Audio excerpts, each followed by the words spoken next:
Kita ke informasi berikutnya. Setelah Komisi Pemberantasan Korupsi menggeledah kantor Bank Indonesia pada Senin malam.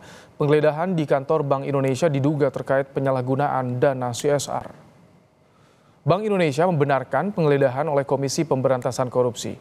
BI menghormati proses hukum yang sedang berjalan. BI mengaku siap kooperatif dengan aparat penegak hukum atas proses penyelidikan yang berjalan. Pengusutan kasus dugaan korupsi CSR Bank Indonesia sudah berjalan sejak September lalu. BI pun membantah ada penyalahgunaan dana CSR. Dalam keterangan tertulis, Kepala Departemen Komunikasi BI Ramdan Denny Prakoso menjelaskan penggeledahan berlangsung pada Senin 16 Desember. Kedatangan KPK ke Bank Indonesia untuk melengkapi proses penyidikan terkait dugaan penyalahgunaan CSR Bank Indonesia yang disalurkan. Bank Indonesia menghormati dan menyerahkan sepenuhnya proses hukum yang dilaksanakan oleh KPK, sebagaimana prosedur dan ketentuan yang berlaku.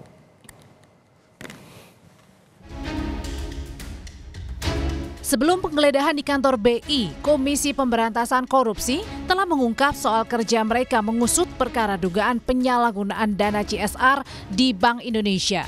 Direktur Penyidikan KPK Asep Guntur Rahayu menjelaskan ada indikasi penggunaan dana CSR di Bank Indonesia bermasalah.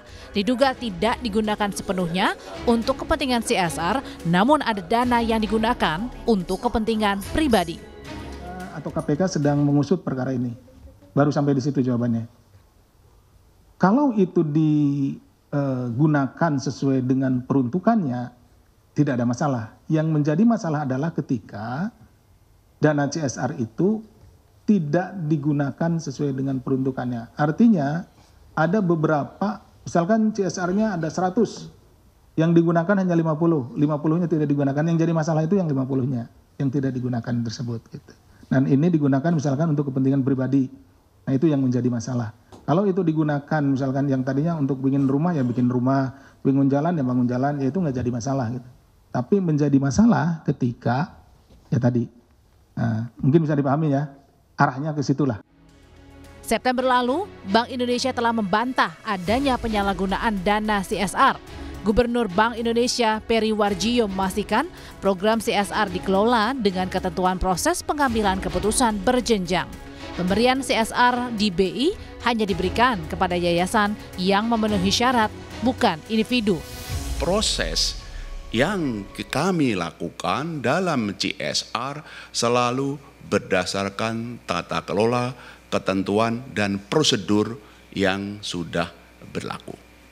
Ya, ketentuan, prosedur, dan tata kelola yang berlaku itu mencakup dua, mengenai prosesnya maupun pengambilan keputusan. Yang ketiga, mengenai CSR atau PSBI itu diberikan dengan tata kelola sebagai berikut. Bahwa CSR atau PSBI itu hanya diberikan kepada yayasan. CSR atau PSBI tidak diberikan kepada individu. Sejumlah program CSR Bank Indonesia diantaranya seperti program beasiswa yang disalurkan ke universitas dan program pemberdayaan ekonomi masyarakat seperti UMKM. Namun Bank Indonesia sepenuhnya menghormati proses hukum yang dilakukan KPK. Tim Liputan Kompas TV.